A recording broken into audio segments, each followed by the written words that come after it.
Okay, so we can start the afternoon session with Jelle Hartong talking about boundary energy momentum tensor for asymptotically flat space-time. So please, Jelle. Great, thank you, Andrea, and thanks to all the organizers for the invitation to come to GGI again. It's great to be here, and very much enjoyed the workshop. So indeed, I will be talking about energy momentum tensors on sort of defined at future null infinity. And about half of this talk is based on work with Emil Haven, who's now a postdoc at the NBI, Vijay, who is here in the audience, who is in Edinburgh. Gerben Oling is a postdoc in Edinburgh. And it's based on a recent paper plus work that is to appear relatively soon, probably over the summer. All right, so I guess in this audience, I don't need to motivate that boundary energy momentum tensors play a crucial role in the familiar ADS CFT context.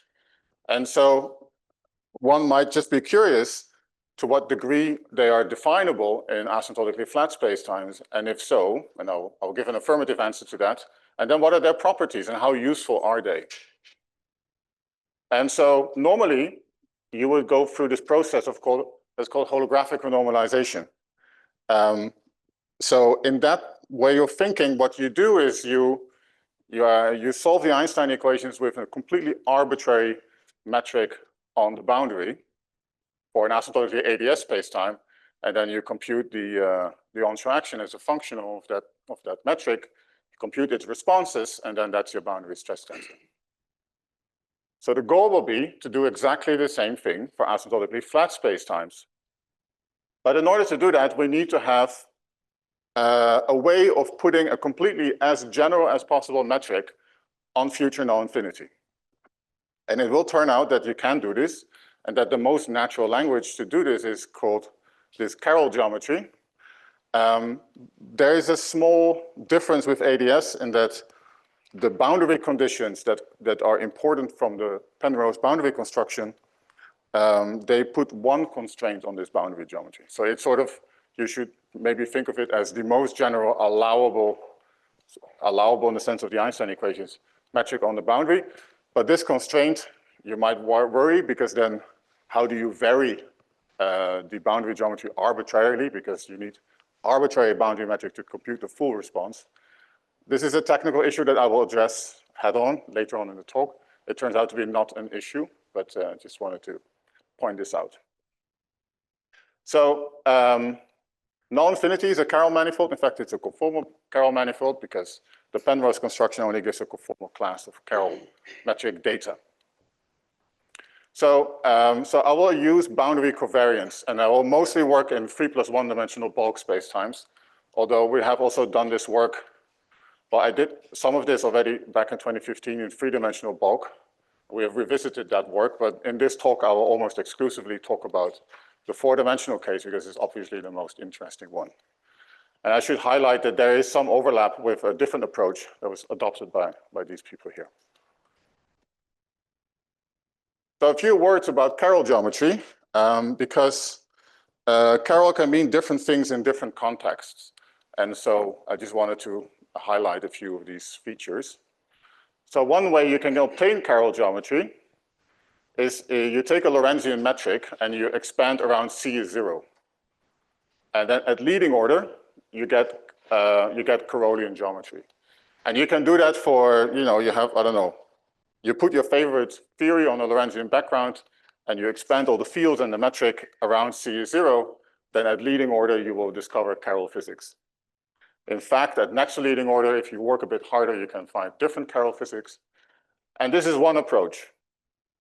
A different approach that probably you've heard of maybe more often is that if you project onto null hypersurfaces, you also get Carroll, but on in 1 dimension lower.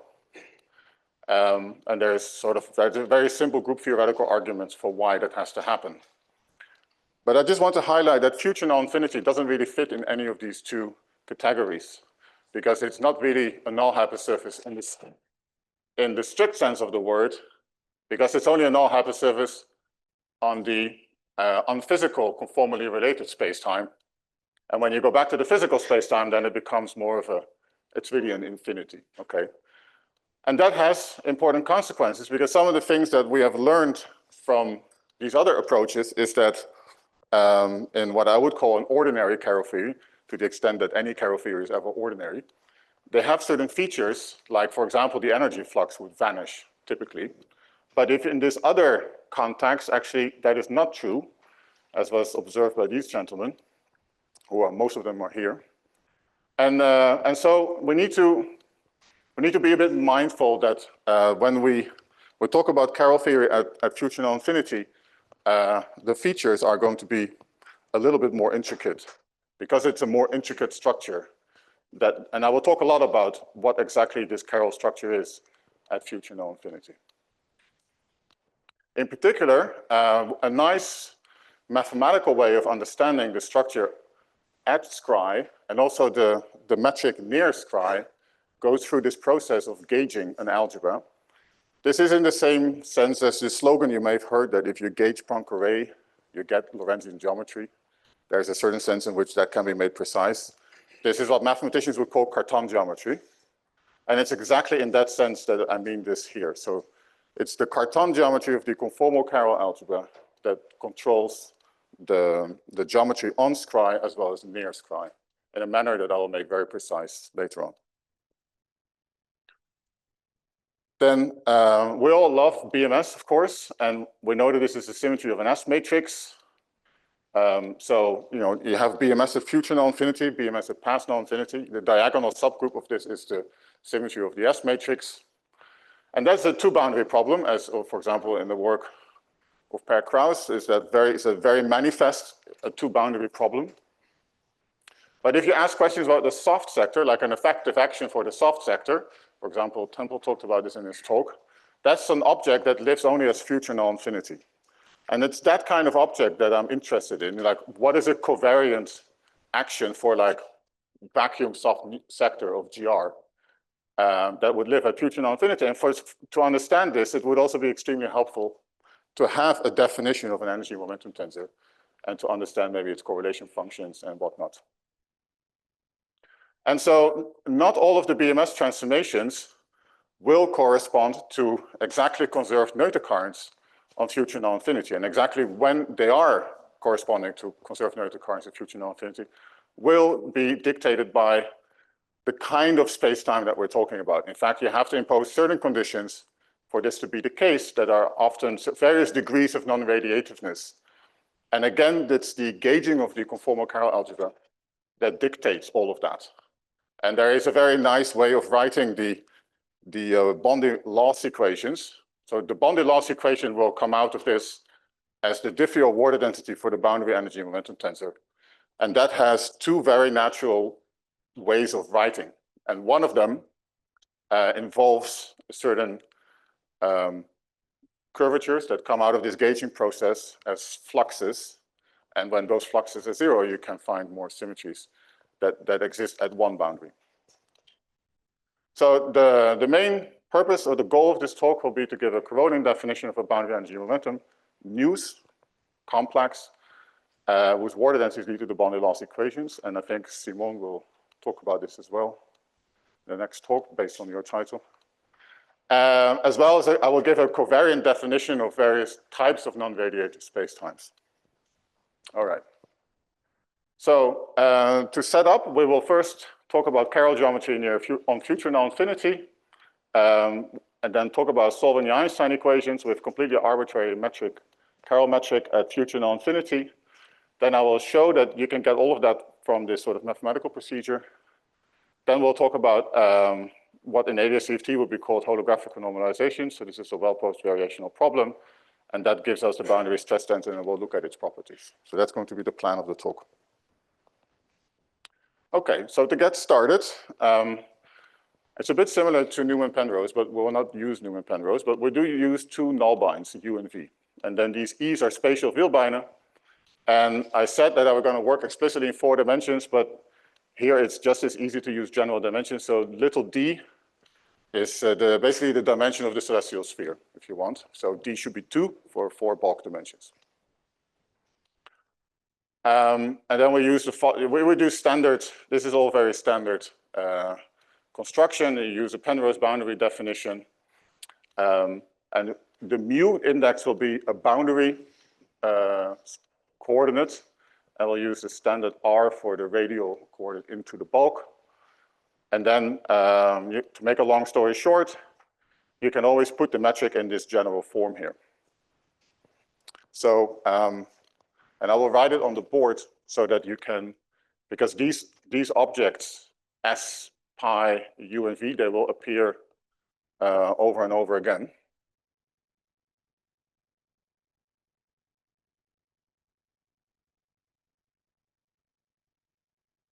So this is just using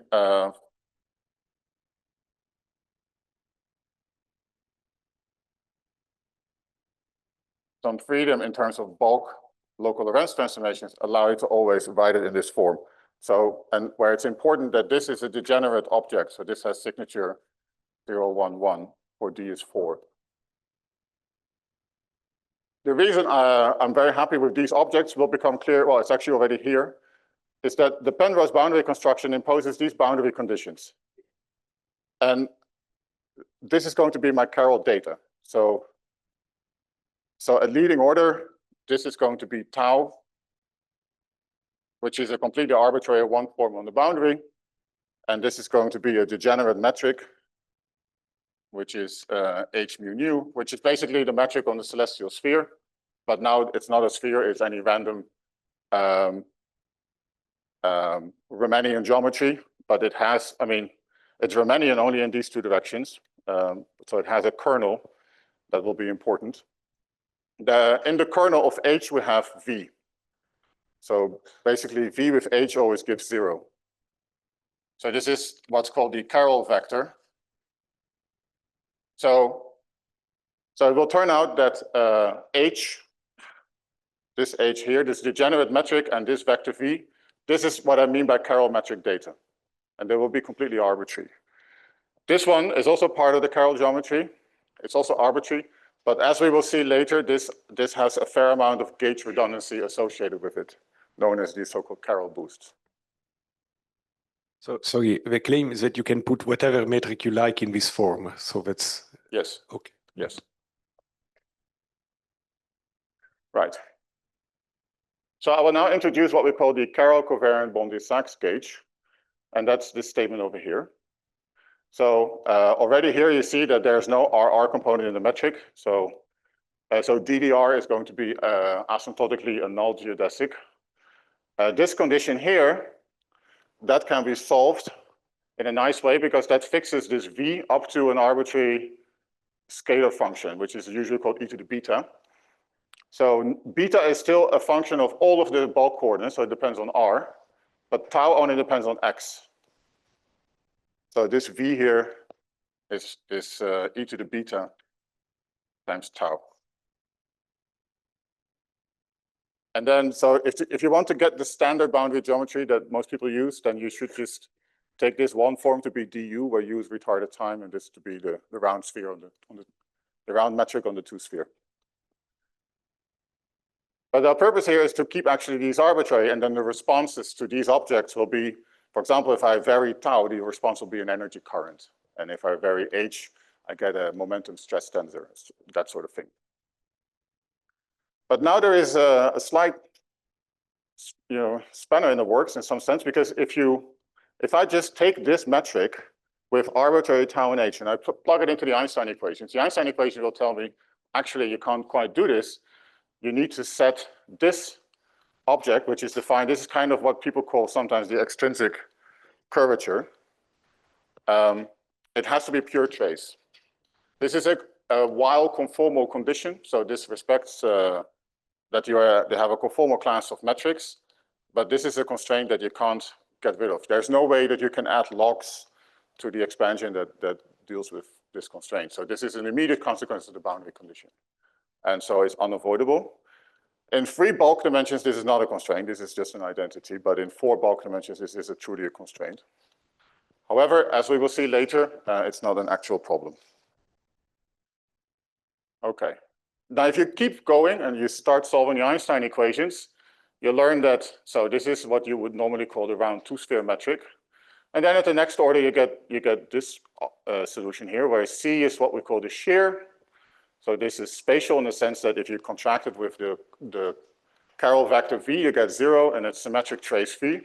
So STF will be symmetric trace free. And A here is what's sometimes called the acceleration.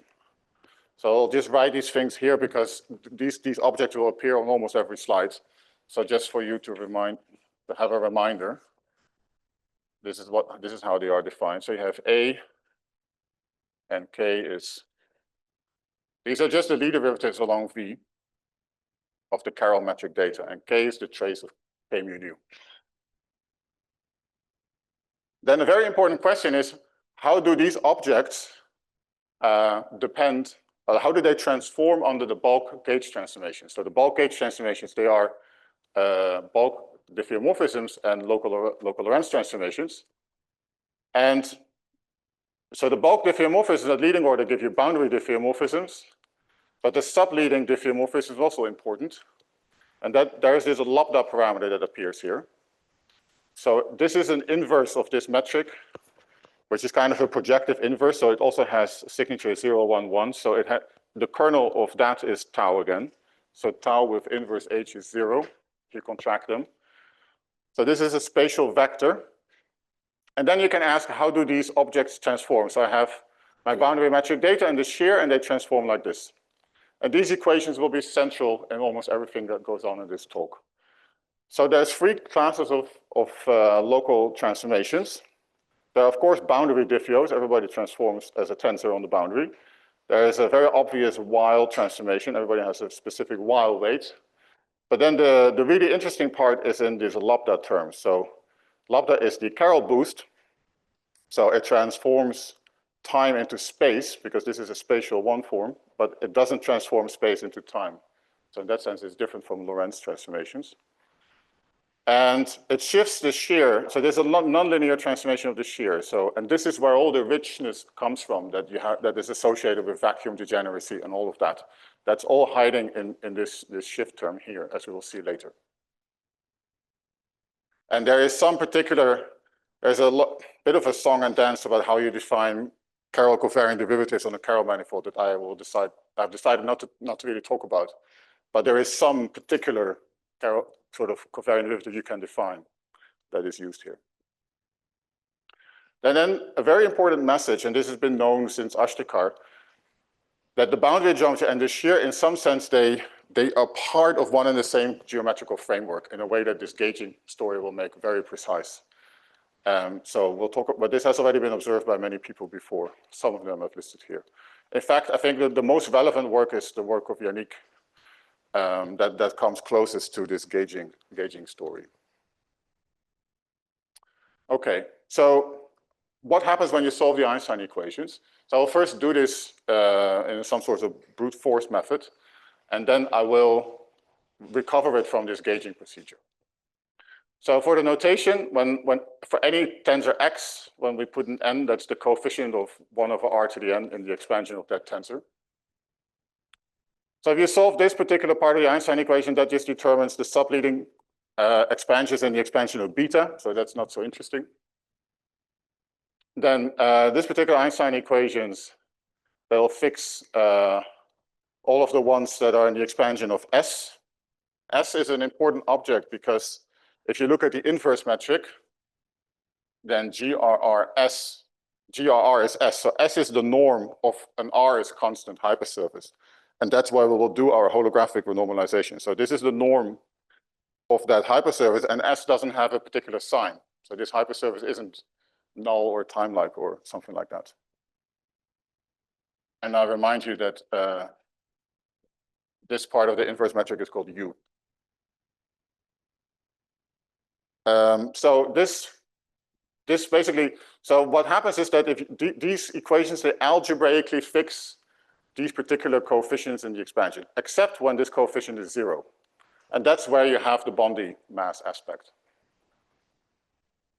The same happens with this equation. It fixes this particular component, except when this coefficient is 0. And then that is exactly the momentum aspect, except that in this particular case, so what happens is that when this When this coefficient is 0, then the Einstein equation at that order is identically satisfied. In this case, it's actually not identically satisfied. And it puts a certain constraint, and you can fix that with a log term. I'll come back to this later. But so we don't really include lots of log terms except when we run into issues like this. So the only log term that I will actually need is this particular log term in the expansion of pi. So this is very much like an ADS-CFT. You solve the Einstein equations and you get algebraic solutions for the coefficients in the expansion of these fields, S and pi and beta. But now comes something that's different from ADS-CFT. When you start solving this part of the Einstein equation, so this is symmetric trace-free, it doesn't allow you to algebraically solve for some coefficient, but it only gives you the Lie derivative along V of that particular coefficient. And that's something that doesn't happen in ADS-CFT. And finally, this particular equation is very important because this gives us the Bondi-Loss equations. So the Bondi-Loss equations are this particular component of the Einstein equation. So you can compute it directly. In fact, we have done that and showed that the equation you get is exactly the one that is associated with the diffeomorphism and water density of the boundary stress tensor. So these things match very nicely. And we compared with what was done in the literature, and then they all match. And perhaps I should emphasize that this more general boundary geometry is something that we've already seen in this conference quite a few times. So when this K is non-zero, and we saw an example of that in Glenn's talk, where K was sort of related to the U derivative of phi, which was like the breathing mode of the celestial two-sphere, which was then the U dependence. There's another quantity that will play an important role that is called F. This is basically, this is like a twist. So this controls, so this is a spatial projector. So if F is 0, then this tau is hypersurface orthogonal by Frobenius theorem. So F non-vanishing is a kind of a twist. And in Mark's talk, he was talking about these twisting spacetimes. So that's all incorporated in here. So this is twisting.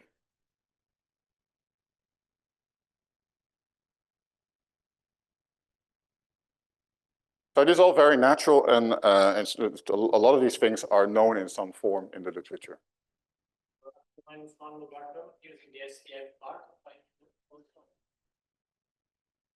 Sorry, say again?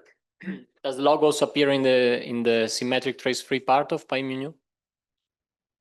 Yeah, but it comes later, more subleading order. Yeah. So once you start adding logs, so the first time this log appears is at this order in. It's both. Yeah, you're right. It's both in the trace and in the symmetric trace-free part of pi at that order. So maybe it's too early to ask the question, but since you are discussing the solution of Einstein's equation, let me do it anyway. When you solve Einstein's equation, as you reviewed, you see that scry is embedded into the manifold with a Weingarten map, which is proportional to the identity. This is the equation for K mu nu equals to, yes. Yeah, okay. But then this does not fix completely the connection that you will use on scry. So I will come to this. Okay. Yeah. Thanks. You're absolutely right. But this is a general feature of Carroll manifolds. The connection is never truly fixed. Yeah. But the short answer is that the unfixed part of the connection always drops out if you let it act on natural objects. So when we write a covariant derivative on some object, that object also has special properties. And the part of the connection that is not fixed actually drops out explicitly. Okay, but you don't fix this ambiguous part because it will result in a. You can fix it, but you. Yeah, but you break boost invariance then if you do that. You don't break boost invariance. No. Okay, that I don't understand because this part is precisely the connection for Carolian boost. Yeah, but even if you pick a connection that breaks boosts, as long as the full equation transforms on the left and the right hand side the same way on the boost, then your theory is boost invariant. And if the action is boost invariant, then it's fine. The connection doesn't have the connection is a dependent gauge field. So it can transform however, you can pick it there however it suits your convenience. So if it doesn't happen, in Newton-Cartan geometry, this happens all the time, that the connection is not invariant under all the local symmetries that you would like. It's just not possible. But the equations that you write are truly invariant. Okay. So you by picking a connection, you're not breaking any boosts.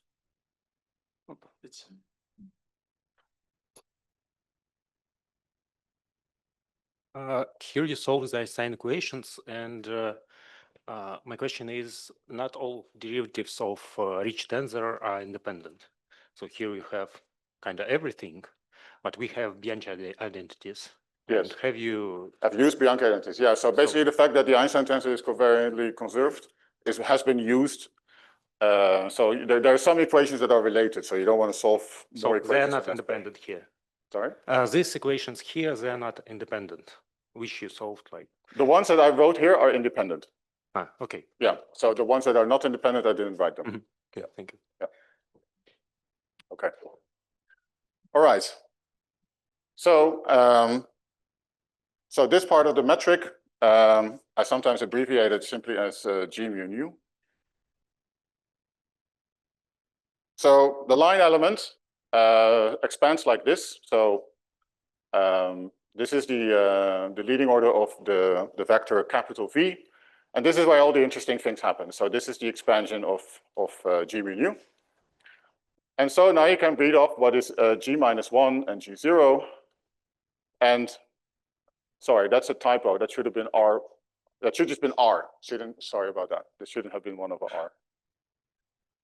And you get these particular solutions.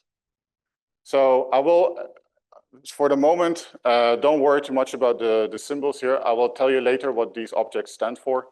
I just want to now say that it's quite a bit of work to get this. And I just want to advertise that there is another way of writing this, which is what's written here. And here, T and B, E and omega and F are all connections that take values in this conformal chiral algebra. So you can write, you can show that this can be written in this way if you follow this gauging procedure. And that's what and this is a very beautiful way to summarize a very long calculation.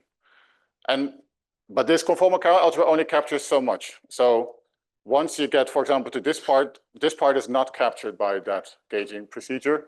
And also if you go to the next order, so G1, that's not captured by this conformal gauging. And in fact, it makes sense because that's where the bonding mass aspects appear. Okay, so let's talk a bit about this gauging. So we take the conformal chiral algebra, which I remind you, as we saw in the talk by Kevin, is isomorphic to Poincare.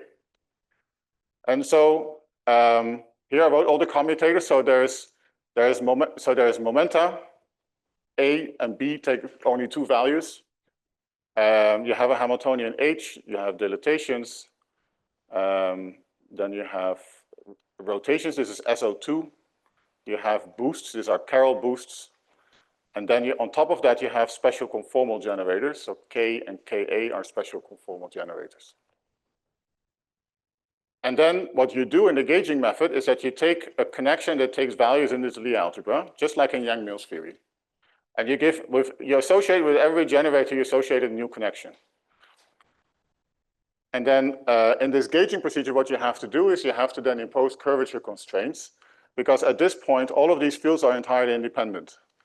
Whereas if we go back, we want to identify B with this particular way of writing, and omega with C, and F with this. So they are dependent connections, and the only way to make them dependent is to impose curvature constraints. So you set some of the Yang-Mills curvatures to 0, and then you solve algebraically for some of these connections. And in some sense, the game is, what are these curvature constraints? There doesn't appear to be a sort of a cookbook recipe for that. So, but it turns out that the right thing to do, this is the Yang-Mills curvature. You expand it out in the Lie algebra. You set all of these to 0, except the ones associated with the special conformal generators. And that allows you to solve for these fields that I just listed.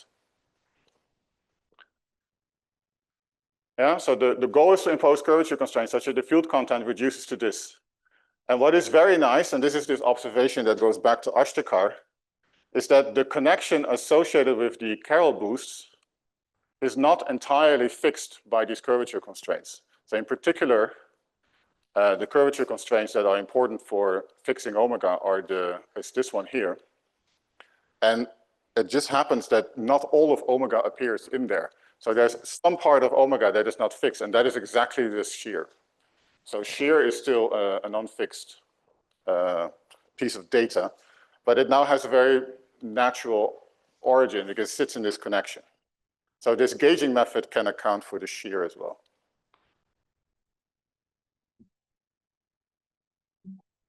Excuse me, this non-determined piece of the connection, in a second order formalism, it comes as a Lagrange multiplier, multiplying the traceless part of the extrinsic curvature. Yes, you're absolutely right. But I have to emphasize that's in a specific context. If you write gravitational theories, now we're just doing geometry. If you were to write an action, then you are absolutely right. It would be the Lagrange multiplier for the constraint that this is proportional to k, if you were to write down that action. But we're not writing any action because the metric at future null infinity is considered fixed. Okay, thank you. Yeah. Maybe I also have a question of curiosity. So suppose that there will remain an unfixed part of a connection in any space-time dimension. But what is his interpretation if d is greater than 4? Yeah, this because is it shouldn't be the shear. that you bring this up because so this is, I'm doing the gauging here specifically for d is 4. I haven't. Yeah. So it's natural to ask what happens in higher dimensions. I actually haven't done the calculations. Okay. Yeah. Okay. Yeah, but Yannick probably did it. Okay, in any d. Okay. Thanks. Okay. So a very important part in this gauging method is that what gauge transformation do you associate with this Lie algebra value connection? And very importantly, it's not the adjoint transformation that you use. So you do it a little bit differently, and there is a very clear Cartan geometric story behind this, which I don't want to go into. I just want to tell you what the answer is. So again, everybody has to transform as a tensor, so that explains the Lie derivative part. And then there is the gauge transformations that don't, sort of the adjoint part of the transformation only sees the gauge transformation in sigma. And you see that the Hamiltonian and the momenta are not here. They are in some sense here, if you like, okay? So it's not an adjoint transformation, but it's this other transformation. Anyway, then, so you have all these nice curvature constraints, but you want to make contact with a second order formulation, you need some kind of affine connection, and that usually goes via some Vielbein postulate. And it turns out that the right thing to do here is, this is the Vielbein that is associated with h mu nu. So this h mu nu that appears at leading order in the expansion of pi, so it's here. So this is decomposed into Vielbeine. So you can think of this Vielbein postulate basically as a metric compatibility condition for h. So you set this to 0. And that's natural because h is a Carolian, is a proper Carolian tensorial metric object, but tau is not, because tau transforms under Carol boosts. And that's the reason we don't put anything here. And this goes back to the question about the connection. This is why the connection is not fixed, because this particular projection of the connection would have been fixed if I put something explicit here. But now I don't know what that is, but it turns out that this particular part of the connection doesn't appear in any equation. It drops out everywhere. Okay, so what you would normally call the Levi-Civita connection is now some kind of affine Carol connection, and it has an undetermined part. Okay, so the curvature constraints are such that the Yang-Mills curvature now only concedes these K curvatures, and these K curvatures are going to be really important in what follows in the rest of this talk. They're going to determine the extent to which the space-time is, if you set these K curvatures to 0, then you get various degrees of non-radiative spacetimes. In fact, you can show that they are related in the Newman-Penrose formulation. These K curvatures are certain, there are 5 independent components, and these are related to some of the scalars you build out of the wild tensor.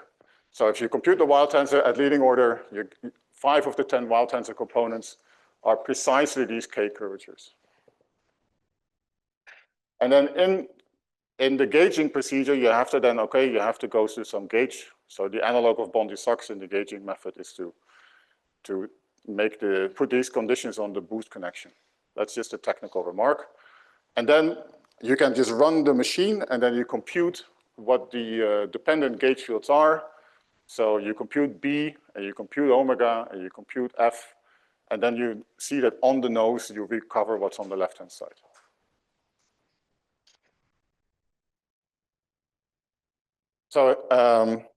So just to spell out in a bit more detail what the metric at this order is. This S0 is, this R is basically the Ricci scalar of this connection. So this is basically the Ricci scalar of the celestial sphere, if you like. And then this is this P0 you should think of as P0 will play an important role, but it's sort of morally P0 is basically the divergence of the shear. I mean, there's a few more terms involved, but just think of it as this object. This will appear in a lot of equations later. And then there is this somewhat curious tensor that appears. So this is the D tensor. So this is subleading to the shear, and it appears at order 1 in the 1/r expansion. And this is, if you don't add any logs, this is usually set equal to 0. I just want to highlight the fact that if you only use local arguments, then this tensor is not 0. So it's spatial, symmetric, trace-free, and its divergence vanishes. It doesn't depend on retarded time. Now, if you're on the two-sphere and you want this to be everywhere regular, then there is a famous statement that says there are no such tensors on the two-sphere, and then it has to vanish. But purely locally, it doesn't vanish, and it violates peeling. Of course, if you add logs, then this is well known, but I just want to, I will keep it just out of curiosity. If anybody has a clear physical interpretation for what this object kind of means physically, I would love to hear it. I'm quite intrigued by it. I don't really know. It just comes along for the ride. It will enter also in the boundary energy momentum tensor. Yeah, I don't have any clear physical interpretation. Okay. I was just going to ask if you are able to recover the fact that it is divergence-free. Yeah, if you don't add logs, then the Einstein equations will tell you it's divergence-free. No, but from gauging the Carroll algebra. No, because this is beyond the range of the conformal Carroll algebra. Okay. It's an interesting question if there's a larger algebra that can capture those aspects of the metric as well, but I don't know that. Okay. And then, as I said before, this particular part of the metric, which is the next order, then contains the things that we're interested in, like the bonding mass and angular momentum aspects. So, Sorry, Jelle, in fact, this DAB has a physical interpretation. In fact, if you consider the unphysical Weil tensor on the conformally compactified space, it's the leading order of this. And that's the only thing you can do. So that in the original paper of Sachs, these kind of degrees of freedom were killed, basically, and then later on, Tamburino and Minico noticed that it was providing the appearance of logs, as Glenn mentioned in his paper with Cedric in 2010, but there is nothing more than that. No, that's a purely you're right. kinematical object, I mean. It's a leading order Weil tensor. It appears at order 1/r squared in one of the Weil tensor components. But I was more thinking about, like, can you give me an explicit metric and then write it in Bondi gauge and then show me what D is? Where is not 0?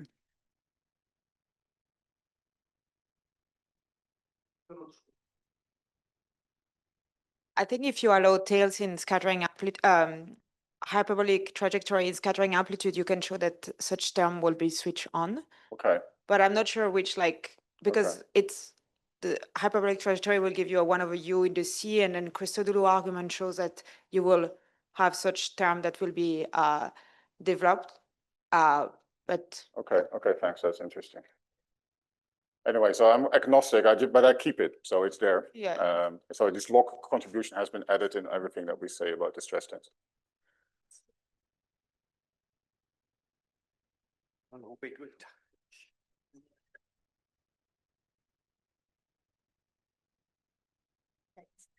Generic question. So when we do conformal gravity, the way we gauge fix it and get gravity, is this the same, or is there something else that is going on here? I mean, I'm asking ideologically, is this the same? Are you referring to like a conformal tensor calculus that people use to construct supergravity theory? I mean, one can start with conformal gravity and then gauge fix it to get to gravity. Yeah, yeah. Okay. So I understand the context. Actually, recently, exactly that has been done for Carroll by Eric Bergshoff and Jan Rossil. And I looked, but the curvature constraints, it's the same algebra, but different curvature constraints. Yes. That was the second question. Yes. Yeah. No, very good. Yeah. Okay, so we only have these K curvatures, and they're going to play a very important role.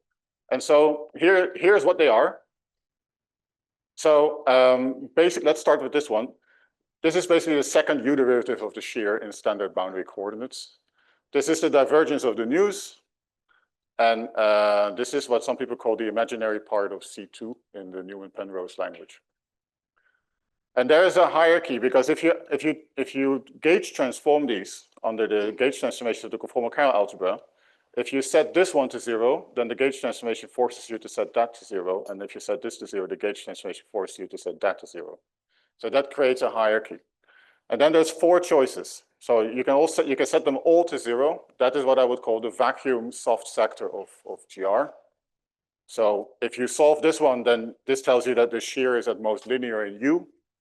Then this will tell you that the part that is linear in U is a conserved, it's like a stress tensor, like a Liouville stress tensor is usually called. And this one is the condition that gives you the Goldstone boson for the vacuum degeneracy of GR. And then you can play the game of like starting to turn on some of these. So this is what I think in this paper, they have a similar classification. They call this strongly non-radiative. This one is weakly non-radiative, and this one is definitely radiative. So, and what I'm interested in is like, what are the symmetries in the sense of actual conserved neutral currents at future null infinity? And we will see that the answer strongly depends on which of these cases you are in. Okay, and that is important because it tells us what some putative soft sector effective theory symmetries should have. And these K tensors tell you what these symmetries are. And that's for reasons that we'll hopefully get to at the end of the talk. Okay. Okay, so let's change topic a little bit. So I've told you how the asymptotic form of the metric is dictated by this conformal Carroll algebra. Now we want to define a stress tensor as the response to varying the onshore action. And so if we start with the Einstein-Hilbert action and vary it, then we get this famous answer here. But you can show that this is formally finite in 1 over R, because the terms that are sort of superficially leading in R are all total derivatives, and I'm ignoring coordinate terms. But it doesn't give you the variational problem as you would like it. So you want that the variation on shell is the variation of tau, the variation of h, and the variation of the shear, and nothing else. I don't want there to be the variation of the stress tensor. And in order to do that, I have to add quite a few counter terms to make that possible. And the first one you add is what you would normally call the Gibbons-Hawking-York extrinsic counter term, except that we are in the situation where we're working on a cutoff surface, where R is some large but finite value, and doesn't have any definite character. It isn't time-like or null. So this particular extrinsic counter term, it cannot be used because it only works for time-like or space-like hypersurfaces. So you have to do something more general.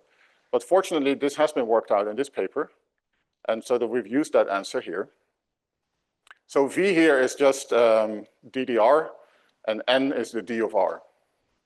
So this is just the normal to our cutoff hypersurface.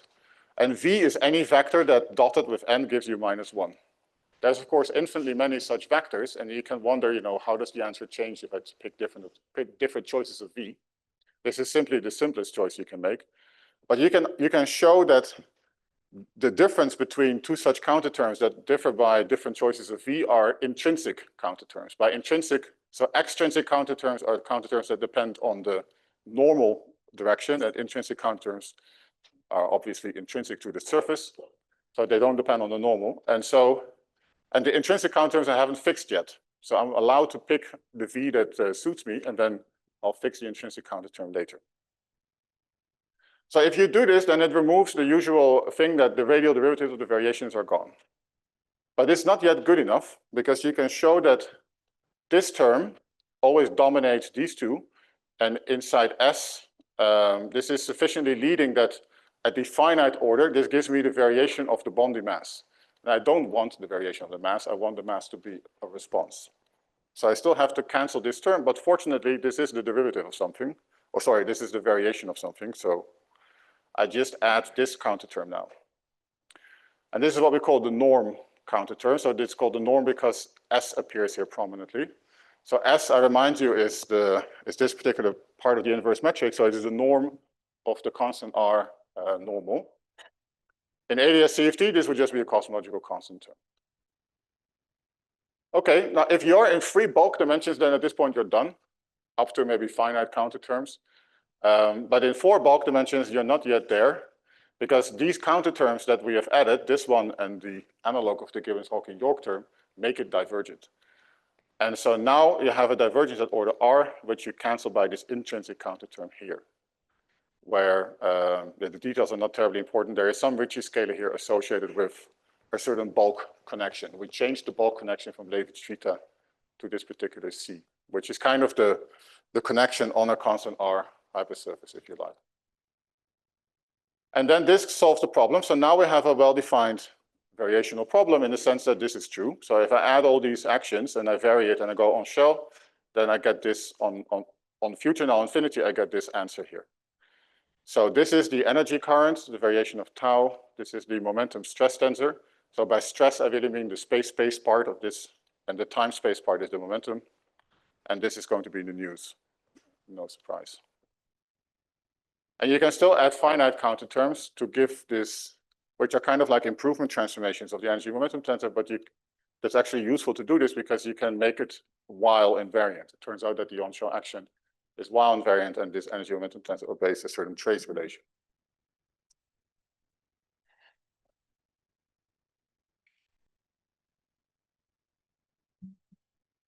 Is this sum of 4 actions finite in the Carroll limit? So we're not taking a Carroll limit here. Okay, but I am asking because well, if you were to take C to 0, is what you're asking? yes. You mean the bulk C, the bulk speed of light? Well, I mean, since these are all boundary actions, you're basically then taking the C of light, C to 0 limit of the Einstein-Hilbert action, which, yeah, depending on how you scale things, goes to 0 or not, or like you know these things very well. But you don't. There's definitely no cancellation between anything that blows up here and things that come from here. I was thinking if you make a cancellation, because should be some counterpart in the Galilean case due to connection among Carroll and Galilei, and there are problems with the infinities. Yeah, that's true. Yeah. But we're not taking any Carroll or where the C is finite everywhere. Yeah.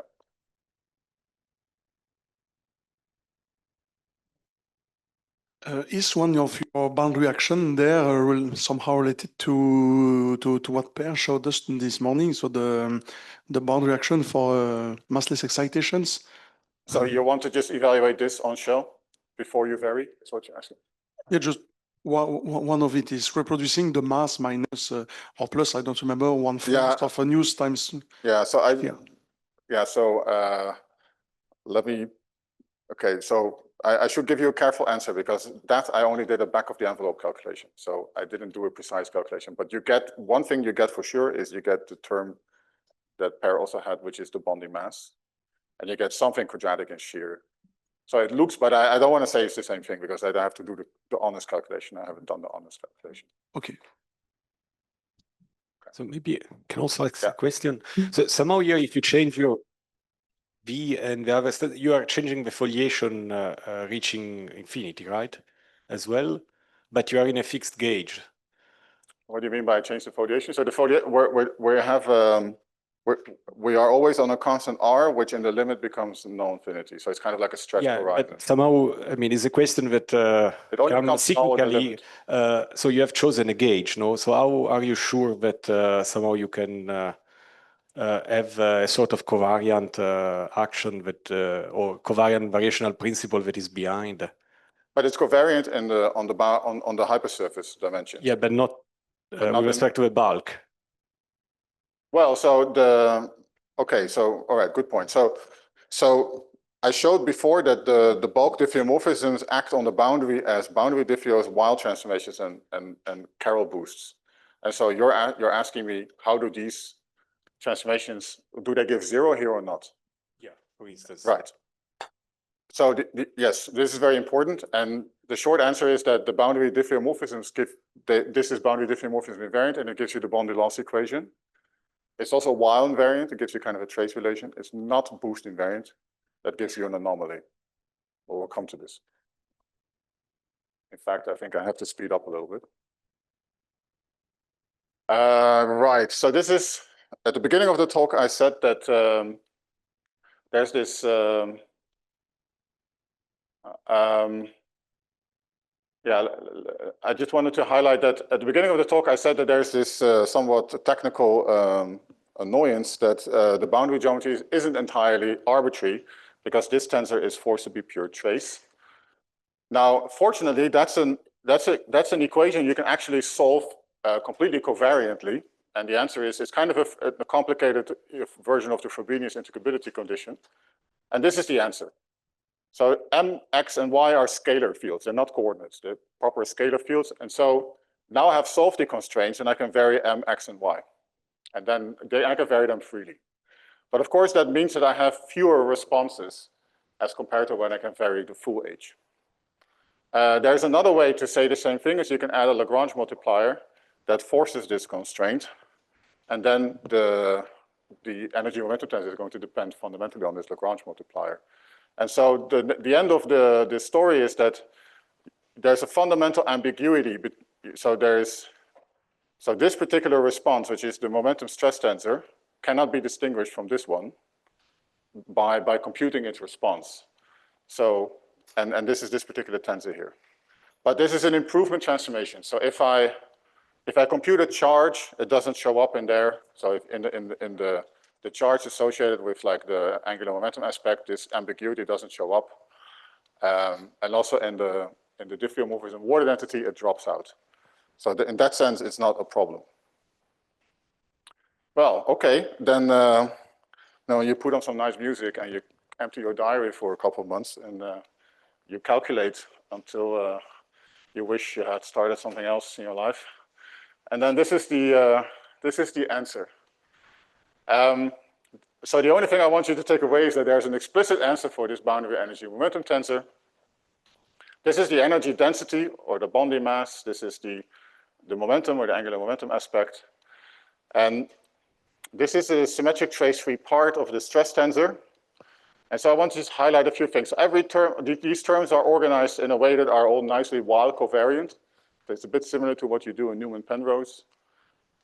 This is this funny D tensor that we had a bit of a discussion about. So it does contribute to the energy momentum tensor, but it's always multiplied with K or A.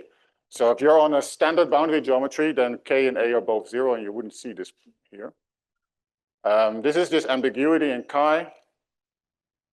And the other thing I want to highlight is that there's an important difference that in some sense was also present in the talk this morning, because here you can see I can solve this equation for this particular component of the metric, and here I can do the same thing, so I can trade this for that.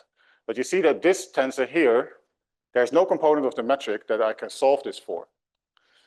So in Marius's talk this morning, he was talking about this from how you come from ADS, and then he talked about the fact that the stress tensor of the in ADS CFT becomes subleading, and it's what's usually called the E tensor. And so that's kind of what happened. That has decoupled. That's appearing in an order lower than this, and what replaces that is this object here. But this object is a bit different because it doesn't talk to a particular component of the metric. And in fact, if I have time, I will show that if you rewrite the diffeomorphism water density sufficiently, you can actually transform this away entirely. So here are the diffeomorphism water densities. These agree. We checked explicitly that this agrees with the Bondi loss equations. And I think Simon will also talk about this from a slightly different point of view.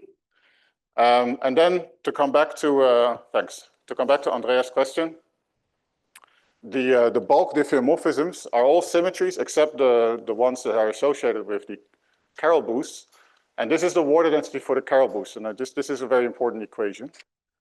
So in a normal Carroll theory, if you have Carroll boost, then it would set this particular, this is the energy current, and this is the energy flux. It's the spatial part of the energy current. That's normally set to 0. But because you couple to the shear, and the shear transforms in the Carroll boost, this is no longer 0, so it gets this contribution. But in fact, it turns out that so if Carroll boost were a symmetry, you would have 0 on the right-hand side, but you don't. And this is this anomaly, and it turns out that this Carroll boost anomaly is exactly one of these K curvatures that we saw earlier in the gauging of the conformal Carroll algebra. Okay, now you can ask, what about asymptotic symmetry, so super translations and super rotations. And so these are defined geometrically as the solution to this equation here. So these are asymptotic killing vectors that become Carroll conformal killing vectors of the boundary, and they're solutions to this equation.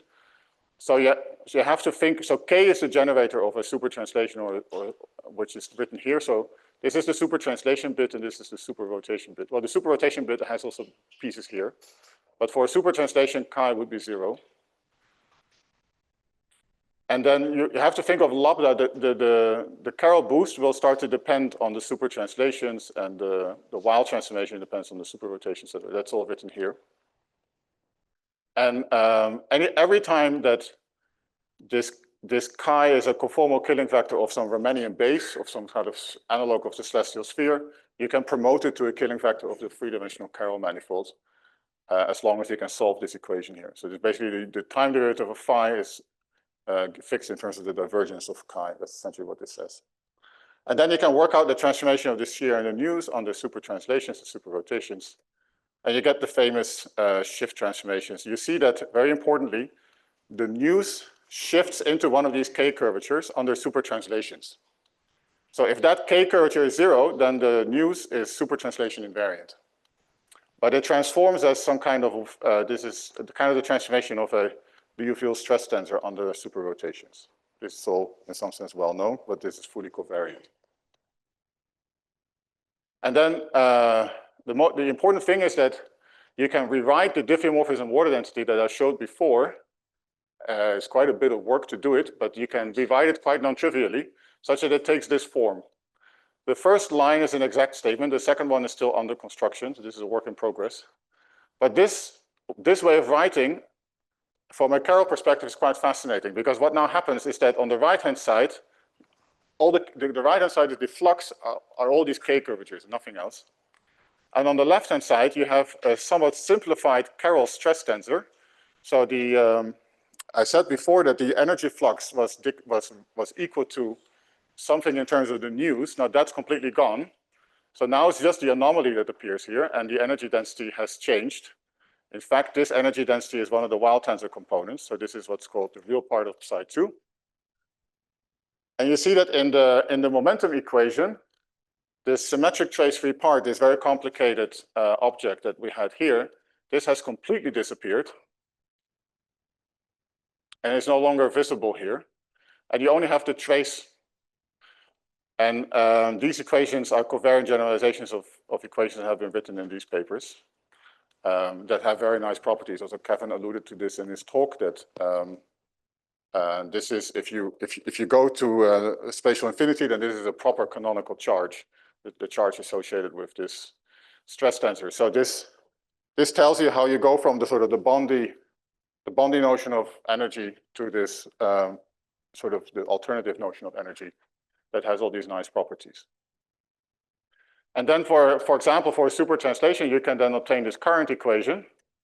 And you see that this anomaly, I remind you, is also one of these K curvatures. So if these K curvatures vanish, so this is 2 of the 3 K curvatures equal to 0, then I get a conservation equation.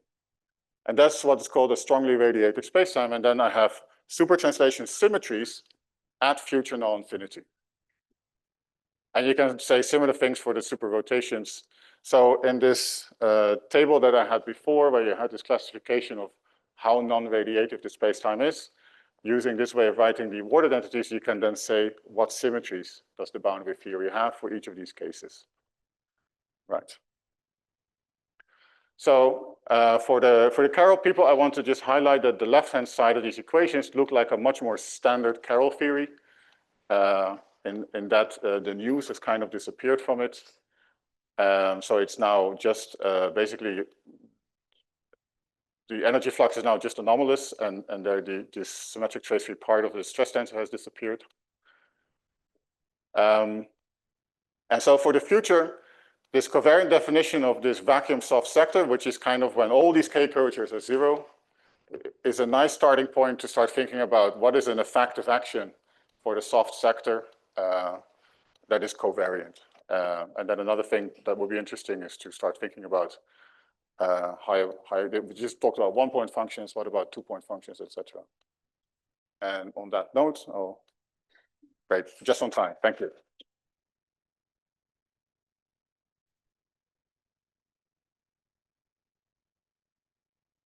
Is there any other question?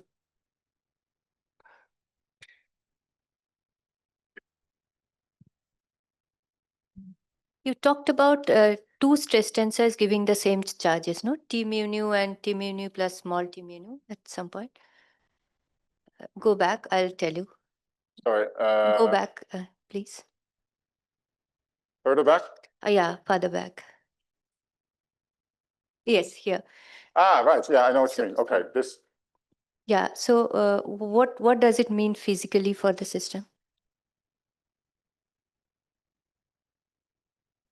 Well, so for the 1-point functions, this is really just an improvement. It's just that so the charge associated with these currents doesn't see this, because this is you can show that this is actually on a constant times, like a constant cut of Scri. This is a total derivative, and this is the part that would appear in the angular momentum aspect. So if you compute the charge associated with it, then it's blind to this issue. If you start computing correlation functions, it's a more subtle question, and I don't know whether at some point then, if you come to compute thinking about 2-point functions, whether that would be sensitive to this ambiguity.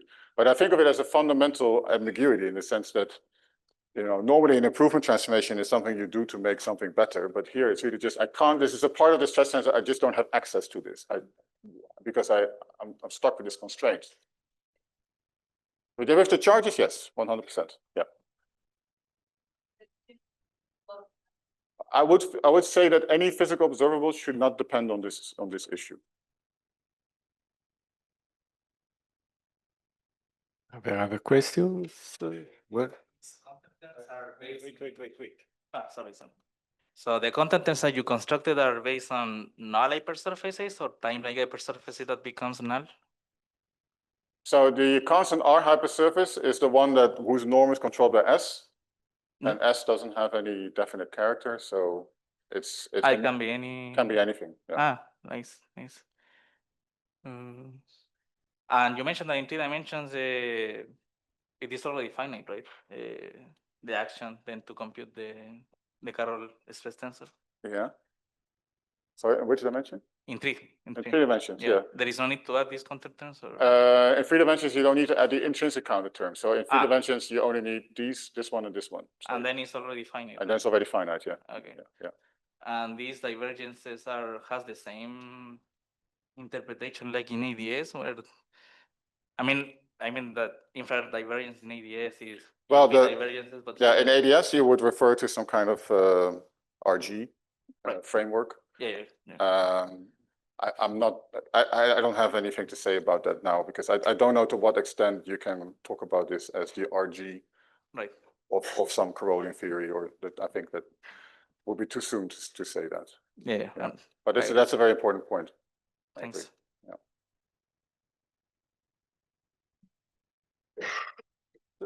Arriving from that side. Yeah, this energy momentum tensor projected on a sphere, this T tilde. Which properties does it have? Like, is it divergence free? Is there this one? Yeah, this. Is there a fixed vertical evolution? I don't know. Well, I mean, it really is just, it just sits in the, it's part of the flux, so there's no charge associated with this one. Right, this is the momentum flux that this is about. So the charges are associated with these ones. Yeah, I understand this. So the time derivative of this one, so the time derivative of P is the divergence of this one. It's very simply said. So for example, if you see here you can see it. This is the time derivative of P. Here you have the divergence of that one. This is a spatial divergence. But this doesn't have, I mean, to ask, you're asking if this has any nice properties. As far as I know, it doesn't. Okay, thank you. Yeah. Okay, so I don't see other questions, so I propose to thank Jelle again, and then we proceed for the next slide.